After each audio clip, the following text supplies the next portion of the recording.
നമസ്തേ. എല്ലാവർക്കും ഒരിക്കൽ കൂടി പത്മഹാരം എന്ന ഈ ചാനലിലേക്ക് സ്വാഗതം. ഇന്ന് നമ്മൾ നിങ്ങൾക്ക് മുമ്പിൽ പരിചയപ്പെടുത്തുന്നത് എറണാകുളം ജില്ലയിലെ പിറവത്തിനടുത്ത് കക്കാട് എന്ന ഗ്രാമത്തിലെ ശ്രീ പുരുഷമംഗലം ക്ഷേത്രത്തെയാണ്. മഹാഭാരത യുദ്ധത്തിൽ അർജുനന് നൽകിയ വിശ്വരൂപ ദർശനത്തിൻ്റെ അതേ ചൈതന്യത്തിൽ പൂർണ്ണകായനായ സ്ത്രീ പുരുഷനായ ശ്രീകൃഷ്ണ ഭഗവാന്റെ പ്രതിഷ്ഠയാണ് ഇവിടെയുള്ളത്.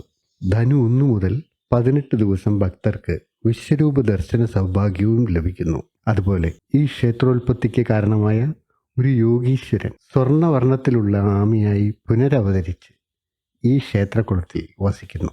അനവധി പ്രത്യേകതകളുള്ള ഈ ക്ഷേത്രത്തിൻ്റെ കൂടുതൽ വിശേഷങ്ങൾ നമുക്ക് ചോദിച്ചറിയാം. കൃഷ്ണ പുരുഷമംഗലത്തപ്പ ശരണം. എറണാകുളം ജില്ലയിലെ പിറവത്ത് കക്കാട് എന്ന ഗ്രാമപ്രദേശത്ത് സർവ്വ ഐശ്വര്യത്തോടും കൂടി ദേശാധിപനായി വിളങ്ങുന്ന ശ്രീ പുരുഷമംഗലത്തപ്പൻ ധനു 1 മുതൽ ധനു 18 വരെ, ഇംഗ്ലീഷ് മാസം ഡിസംബർ 17 മുതൽ ജനുവരി 3 വരെ വിശ്വരൂപ ഭാവത്തിലും അല്ലാത്ത ദിനങ്ങളിൽ ശ്രീ പുരുഷമംഗലത്തപ്പനായി ദേശത്തിന് സർവ്വ ഐശ്വര്യങ്ങളും പ്രദാനം ചെയ്യുന്ന പ്രതിഷ്ഠയാണ് ഈ ക്ഷേത്രത്തിൽ.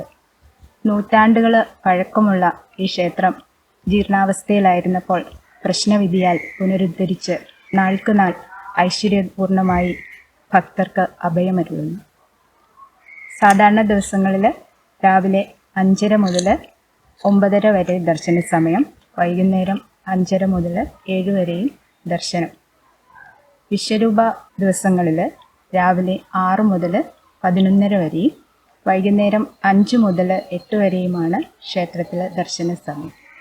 പതിവ് പൂജാദികൾക്ക് പുറമെ വിശേഷ വഴിപാടുകളും ഈ ക്ഷേത്രത്തിൻ്റെ പ്രത്യേകതയാണ്. സാധാരണ ദിവസങ്ങളിൽ എല്ലാ മലയാള മാസവും രോഹിണി നാളിലെ രോഹിണി ഊട്ടാണ് ക്ഷേത്രത്തിലെ പ്രധാനമായ വഴിപാട്. നിരവധി ഭക്തജനങ്ങളാണ് തങ്ങളുടെ അഭിഷ്ടസിദ്ധിക്ക് വേണ്ടിയിട്ട് രോഹിണിയൂട്ട എന്ന വഴിപാട് ചീട്ടാക്കി വരുന്നത്.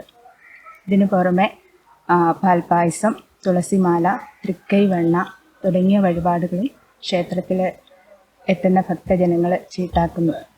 വിശ്വരൂപ പൂജ, അതായത് ധനു 1 മുതൽ 18 വരെ ഉള്ള ദിവസങ്ങളിൽ ഒരാൾക്ക് മാത്രം ചീട്ടാക്കാവുന്ന വിശ്വരൂപ പൂജയും ഈ ക്ഷേത്രത്തിൻ്റെ പ്രത്യേകതയാണ്. അതുകൂടാതെ ഈ 18 ദിവസങ്ങളിൽ മാത്രമായുള്ള നേദ്യം, ദദ്ധൈന്യം, സർവ രോഗശമനം എന്ന ഒരു ആശയത്തോടുകൂടി ഭക്തർ വഴിപാട് നടത്തി വരുന്നു. ഏകദേശം 6 വർഷങ്ങൾക്ക് മുമ്പ് ക്ഷേത്ര തീർത്ഥക്കുളത്തിൽ പ്രത്യക്ഷപ്പെട്ട സ്വർണ്ണവർണ്ണത്തിലുള്ള ഒരാമ ഈ ക്ഷേത്രത്തിൻ്റെ പ്രത്യേകതയാണ്. ഭക്തരിൽ കൗതുകമുണർത്തി ഒരു ദിവസം പ്രത്യക്ഷപ്പെട്ട ആമ അതിൻ്റെ പിറകിലെ കാര്യങ്ങൾ എന്താണെന്ന് അന്വേഷിച്ചപ്പോൾ ഈ ക്ഷേത്രത്തിൻ്റെ ഉയർച്ചയ്ക്ക് അല്ലെങ്കിൽ ക്ഷേത്രത്തിൻ്റെ ഉൽപ്പത്തിക്ക് കാരണക്കാരനായ ഒരു ദിവ്യയോഗിയുടെ പുനർജനനമാണ് ആ ആമയിലൂടെ എന്നാണ് ക്ഷേത്ര ഭാരവാഹികൾക്ക് കണ്ടെത്താനായിട്ട് കഴിഞ്ഞത് പ്രശ്നവിധിയാൽ. അതുകൊണ്ട് ആ കൂർമ്മത്തിനെ അതിൻ്റെ പ്രാധാന്യത്തോടെ ക്ഷേത്രക്കുളം പുനർനിർമ്മിച്ച് എല്ലാ പൂജകളോടും കൂടി ക്ഷേത്രത്തിൽ പരിപാലിച്ചു വരുന്നു. ആദികൂർമ്മ പൂജ എന്ന പേരിൽ ഒരു വഴിപാട് ഭക്തർക്ക് തങ്ങളുടെ ധനാഭിവൃദ്ധിക്കും കർമ്മ അഭിവൃദ്ധിക്കും വേണ്ടിയിട്ട് ചീട്ടാക്കി നടത്തി വരുന്നു. പ്രത്യേകിച്ച് വിശ്വരൂപ ഉത്സവ സമയത്താണ് കൂടുതലായിട്ടും ഈ സ്വർണ്ണവർണ്ണത്തിലുള്ള കൂർമ്മം ഭക്തർക്ക് ദർശനം നൽകുന്നത്. ഈ സമയത്ത് ആദികൂർമ്മ പൂജ പ്രത്യേകമായിട്ട് നടത്തി വരുന്നു. അനേക ഭക്തരാണ് തങ്ങളുടെ ആശ്രയത്തിനായിട്ട് ഈ ആദികൂർമ്മ പൂജ വഴിപാടാക്കി വരുന്നത്. ക്ഷേത്രകുളത്തിൻ്റെ പുനർനിർമ്മാണവും ഇതിനോടൊപ്പം തന്നെ നടന്നു വരുന്നു. ശ്രീ പുരുഷമംഗലം ക്ഷേത്രത്തെക്കുറിച്ച് പറയുകയാണെങ്കിൽ നൂറ്റാണ്ടുകൾ പഴക്കമുള്ള ക്ഷേത്രമാണ്. അതിൻ്റെ നിർമ്മാണ രീതിയിലും അനുബന്ധ കെട്ടിടങ്ങളിലുമൊക്കെ നമുക്കത് കാണുവാനായിട്ട് സാധിക്കും. ഈ കക്കാട് എന്ന ഗ്രാമപ്രദേശത്തെ പ്രസിദ്ധമായ പുളിക്കാമുറ്റത്ത് മനയുടെ ഊരാഴ്മയിലുള്ള ഒരു അമ്പലമാണിത്. കാലോന്മുഖമായിട്ട് ഇത് ജീർണാവസ്ഥയിലാവുകയും നിത്യനിദാനങ്ങൾക്ക് വഴിയില്ലാതെയും വിഷമിച്ച് കിടന്നിരുന്ന ഒരവസ്ഥയിൽ ഈ ക്ഷേത്രം നാട്ടുകാരും NSS കരയോഗവും ഒക്കെ ചേർന്നുകൊണ്ട് ഇതിനെ പുനരുദ്ധരിച്ചു കൊണ്ടുവരികയും പ്രശ്നം വെച്ച് പുനരുദ്ധാരണം നടത്തുകയും ചെയ്തു.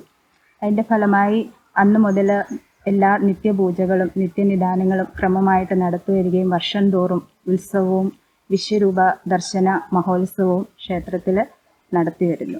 ധനു 1 മുതൽ 18 വരെ എന്ന് പറയുമ്പോൾ നമുക്കറിയാം മഹാഭാരത യുദ്ധം നടന്ന സമയമാണ്. നമ്മുടെ ക്ഷേത്രത്തിലെ പ്രതിഷ്ഠ എന്ന് പറഞ്ഞാൽ സാധാരണ ശ്രീകൃഷ്ണ ചൈതന്യമല്ല, സ്ത്രീ പുരുഷനായിട്ടാണ് ശ്രീകൃഷ്ണൻ ഇവിടെ ചൈതന്യം അരുളുന്നത്. അതായത് പൂർണ്ണകായനായ ശ്രീകൃഷ്ണൻ. ക്ഷേത്രത്തിൻ്റെ പ്രശ്നം വെച്ചപ്പോൾ അർജുനന് കുരുക്ഷേത്ര ഭൂമിയിൽ ദർശനം, വിശ്വരൂപ ദർശനം നടത്തിയ ശ്രീകൃഷ്ണൻ്റെ ചൈതന്യം ഇവിടെ കാണുകയും അത് അത്ര തള്ളിക്കളയേണ്ട ഒന്നല്ല. ആ ഒരു ചൈതന്യം ഇന്ന് കലിയുഗത്തിൽ എല്ലാ ഭക്തർക്കും ദർശിക്കാനുള്ള ഒരു സൗഭാഗ്യം നമുക്ക് ഇവിടെ വഴിയൊരുക്കണമെന്നും തീരുമാനിക്കുകയും അതിനെ തുടർന്ന് ധനു 1 മുതൽ 18 വരെ വിശ്വരൂപ ഭാവത്തിൽ ഭഗവാനെ കാണുവാനായിട്ട് സമസ്ത പാപഹരം പുണ്യം വിശ്വരൂപ ദർശനം എല്ലാ ലോകത്തിൻ്റെ നാനാകോണിലുള്ള ഭക്തജനങ്ങൾക്കും ഇവിടെ വന്ന് വിശ്വരൂപം കണ്ടു തൊഴാനുള്ള ഒരു വഴിയൊരുക്കുക എന്ന ഒരു ആശയത്തിൽ നിന്നാണ് നമ്മൾ ഈ വിശ്വരൂപ ദർശനം മഹോത്സവം ഇവിടെ കൊണ്ടാടുന്നത്. ആ ചൈതന്യം എല്ലാവരിലേക്കും എത്തിക്കുക. ഈ വിശ്വരൂപ ഭാവത്തിൽ ഗോളക ചാർത്തി ദർശനം നടത്താവുന്ന കേരളത്തിലെ ഏക ക്ഷേത്രമാണ് കക്കാട് ശ്രീ പുരുഷമംഗലം. ശ്രീ പുരുഷൻ എന്ന പേരിൽ നിന്നാണ് ശ്രീ പുരുഷമംഗലം.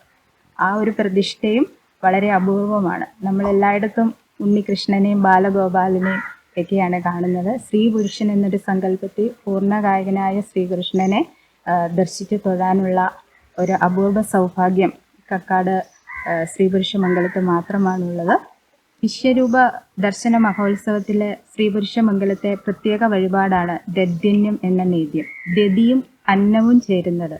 അതായത് കുരുക്ഷേത്ര യുദ്ധസമയത്ത് പാഞ്ചാലി പാണ്ഡവർക്കും ഭഗവാനുമായി പ്രത്യേകം പാകം ചെയ്ത് നൽകിയിരുന്ന ഭക്ഷണമാണ്.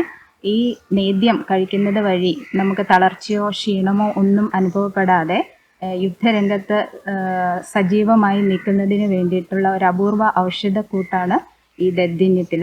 ഈ കലിയുഗത്തിൽ ഈ നേദ്യം കഴിക്കുക വഴി നമ്മൾക്ക് ഉണ്ടാവുന്ന രോഗശമനം, അതായത് സർവ്വരോഗശമനം എന്ന ഒരു കൺസെപ്റ്റാണ് അതിൻ്റെ പിറകിലുള്ളത്. ഇത് പഞ്ചദ്രവ്യങ്ങൾ അടങ്ങിയ ഒരു അപൂർവ ഔഷധക്കൂട്ടാണ് ദധ്യന്യം. അത് നമുക്കിപ്പം ആർക്കാണോ വഴിപാട് കഴിക്കേണ്ടത് അദ്ദേഹത്തിൻ്റെ പേരിൽ കഴിച്ചിട്ട് വീട്ടിലുള്ള എല്ലാവർക്കും അത് കഴിക്കാവുന്നതാണ്. ഈ 18 ദിവസങ്ങളിൽ മാത്രമാണ് ഈ നേദ്യമുള്ളത്. ശ്രീ പുരുഷമംഗലത്ത് വിശ്വരൂപ ദർശന സമയത്തോടനുബന്ധിച്ച് ഉള്ള മറ്റൊരു വഴിപാടാണ് തട്ടം വഴിപാട്. അത് ഈ 18 ദിവസങ്ങളിൽ മാത്രമുള്ളതാണ്. ക്ഷേത്രത്തിലേക്ക് എത്തിച്ചേരുന്ന ഭക്തജനങ്ങൾക്ക് ഉപദേവതകളെ പ്രീതിപ്പെടുത്തി ഭഗവാനെ ദർശിക്കുന്ന, അതായത് ഭഗവാന്റെ വിശ്വരൂപ ദർശനം സൗഭാഗ്യം നേരിട്ട് അനുഭവിക്കുന്നതിന് വേണ്ടിയിട്ട് ഉള്ള തട്ടം വഴിപാടാണ്. നിരവധി ഭക്തരാണ് തട്ടം വഴിപാട് നടത്തി വരുന്നത്. അതുപോലെ ക്ഷേത്രത്തിലെ ഉപദേവതാ ഗണത്തിലെ അയ്യപ്പൻ, സർപ്പങ്ങൾ, രക്ഷസ്, ഗണപതി, തേവാരപ്പുര ഇങ്ങനെ ഉപദേവതകളാണ് ക്ഷേത്രത്തിലുള്ളത്. ഇവർക്കെല്ലാം വഴിപാടുകൾ നടത്തി ആണ് നമ്മൾ നേരിട്ട് ഭഗവാനെ കണ്ട് വിശ്വരൂപ ദർശന സായുജ്യം നേടുന്നത്. വിദ്യാർത്ഥികൾക്കായിട്ട് വിദ്യാ തടസ്സങ്ങളൊക്കെ മാറുന്നതിന് വേണ്ടി വിദ്യാഗോപാല മന്ത്രാർച്ചനയും അതുപോലെ സാരസ്വതകൃതം ഈ 18 ദിവസത്തെ മറ്റൊരു വഴിപാടാണ്. ഇവിടെ ശ്രീകോവിലിനുള്ളിൽ നിന്ന് തന്നെ സാരസ്വതകൃത വഴിപാട് നേരിട്ട് നൽകുകയും അത് ഒരു 7 ദിവസം കൊണ്ടോ അല്ലെങ്കിൽ 3 ദിവസം കൊണ്ടോ വിദ്യാർത്ഥികൾക്ക് പ്രത്യേക വ്രതത്തോടു കൂടി അത് സേവിക്കാവുന്നതാണ്. പിന്നീട് പാർത്ഥസാരഥി മന്ത്രാർച്ചന നമ്മളുടെ തടസ്സങ്ങളെല്ലാം നീങ്ങാനും ഉദ്ദിഷ്ട കാര്യങ്ങൾ സാധിക്കാനും കർമ്മവിഘ്നങ്ങൾ അകലാനുമൊക്കെ ആയിട്ട് നിരവധി ഭക്തർ നടത്തുന്ന ഒരർച്ചനയാണ് പാർത്ഥസാരഥി മന്ത്രാർച്ചന. ഒരുപാട് ആൾക്കാരാണ് അത് കഴിച്ചതിന് ശേഷം അവർക്ക് തടസ്സങ്ങളെല്ലാം നീങ്ങിയതായിട്ട് നമ്മളോട് നേരിട്ട് പറയുമ്പോൾ നമുക്ക് വളരെയധികം സന്തോഷമുണ്ട്. ആ അനുഭവങ്ങളാണ് ഞങ്ങളെ മുന്നോട്ട് ഇത് വീണ്ടും ഭക്തരിലേക്ക് എത്തിക്കാനായിട്ടും സഹായിക്കുന്നത്. പാർത്ഥസാരഥി മന്ത്രാർച്ചന എല്ലാ ദിവസവും ഉണ്ട്. 18 ദിവസങ്ങളിൽ അതിനൊരു പ്രത്യേക അനുഭവമുണ്ട് അത് ചെയ്യുന്നത് വഴി. വിവാഹ തടസ്സം നീക്കുന്നതിനായിട്ട് സ്വയംവര മന്ത്രാർച്ചനയും പ്രത്യേക മംഗല്യ പൂജയും ക്ഷേത്രത്തിൽ വഴിപാടാക്കുന്നുണ്ട് ഈ ദിവസങ്ങളിൽ. കുടുംബാർച്ചന മറ്റൊരു പ്രധാന വഴിപാടാണ്. പിന്നീട് സന്താന ലബ്ധിക്കായിട്ട് താമരമൊട്ടിൽ നെയ്യ് നിറച്ച ഹവനം, അത് ഈ ക്ഷേത്രത്തിൽ മാത്രമുള്ളൊരു വഴിപാടാണ്. ഒട്ടനവധി ഭക്തജനങ്ങളാണ് അത് വഴിപാടാക്കിയിട്ട് തങ്ങൾക്ക് കിട്ടിയ സൗഭാഗ്യത്തെക്കുറിച്ച് നമ്മളുമായിട്ട് പങ്കുവെക്കുമ്പോൾ ഓരോ വർഷവും കൂടുതൽ കൂടുതൽ പേരാണ് ഈ വഴിപാടിനായിട്ട് ഇവിടെ എത്തുന്നത്. താമരമുട്ടിൽ നെയ് നിറച്ച ഹവനം, അതും ഈ 18 ദിവസം മാത്രമുള്ള വഴിപാടാണ്. ശ്രീ പുരുഷമംഗലത്ത് പ്രധാനമായിട്ടും വർഷത്തിലെ 2 വിശേഷാവസരങ്ങളാണുള്ളത്. ഒന്ന് വിശ്വരൂപ മഹോത്സവവും, അതായത് വിശ്വരൂപഭാവത്തിൽ ശ്രീ പുരുഷമംഗലത്തപ്പൻ 18 ദിവസം ഭക്തർക്ക് ദർശനമരുളുന്നു. അതുപോലെ വർഷത്തിലെ മേടം രോഹിണി ആറാട്ടായി വരുന്ന പോലെ കൊടിയേറിയുള്ള ഉത്സവം.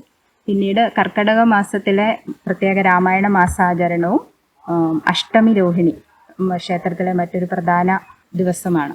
അന്ന് രാത്രി 12 മണിക്ക് അവതാര പൂജയോടൊപ്പം രോഹിണിയൂട്ടും നടത്തി വരുന്നു.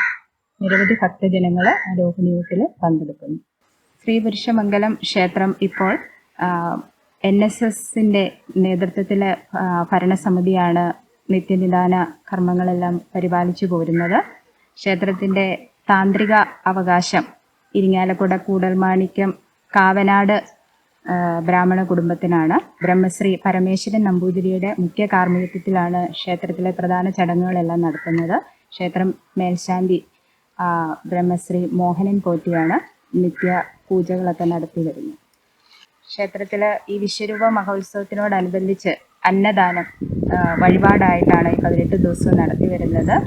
ഒരുപാട് ഭക്തജനങ്ങൾ അന്നദാനത്തിൽ പങ്കാളികളാകാൻ മുന്നോട്ട് വരുന്നുണ്ട്. അതുപോലെ ക്ഷേത്രത്തിൽ ആറാട്ട് സദ്യ, മേടം രോഹിണി ആറാട്ട് സദ്യയും എല്ലാ വർഷവും കെങ്കേമമായിട്ട് തന്നെ നടത്തുന്നതും അതും വഴിപാടായിട്ടാണ് നടത്തി വരുന്നത്. മറ്റൊരു പ്രധാന ദിവസം ക്ഷേത്രത്തിലെ പുനഃപ്രതിഷ്ഠാ ദിനമാണ്. അത് മീനം രോഹിണിയിലാണ് പുനഃപ്രതിഷ്ഠാ ദിനം എല്ലാ വർഷവും കലശത്തോടുകൂടി നടത്തി വരുന്നു. എല്ലാവരും കഴിയുമെങ്കിൽ ഈ ക്ഷേത്രത്തിൽ ദർശനം നടത്തുക. എല്ലാവർക്കും ഭഗവാന്റെ അനുഗ്രഹം ലഭിക്കട്ടെ എന്ന് പ്രാർത്ഥിക്കുന്നു. നിങ്ങൾ ഈ ക്ഷേത്രത്തിൽ ദർശനം നടത്തിയിട്ടുള്ളവരാണെങ്കിൽ നിങ്ങളുടെ അനുഭവം കൂടി കമൻറ്റ് ബോക്സിൽ മറ്റുള്ളവരുമായി പങ്കുവയ്ക്കുക. എല്ലാവർക്കും ആയുസ്സും ആരോഗ്യവും ഐശ്വര്യവും ലഭിക്കുമാറാകട്ടെ എന്ന് പ്രാർത്ഥിച്ചുകൊണ്ട് നിർത്തുന്നു. ഇതുപോലെയുള്ള ക്ഷേത്രങ്ങളെക്കുറിച്ച് അറിയാൻ താല്പര്യമുള്ളവരാണെങ്കിൽ ഈ പുണ്യയാത്രയിൽ ഞങ്ങളോടൊപ്പം നിങ്ങളും പങ്കുചേരുക. നമുക്ക് മറ്റൊരു വീഡിയോയിൽ മറ്റൊരു ക്ഷേത്രത്തിൻ്റെ വിശേഷങ്ങളുമായി വീണ്ടും കാണാം. നന്ദി, നമസ്തേ.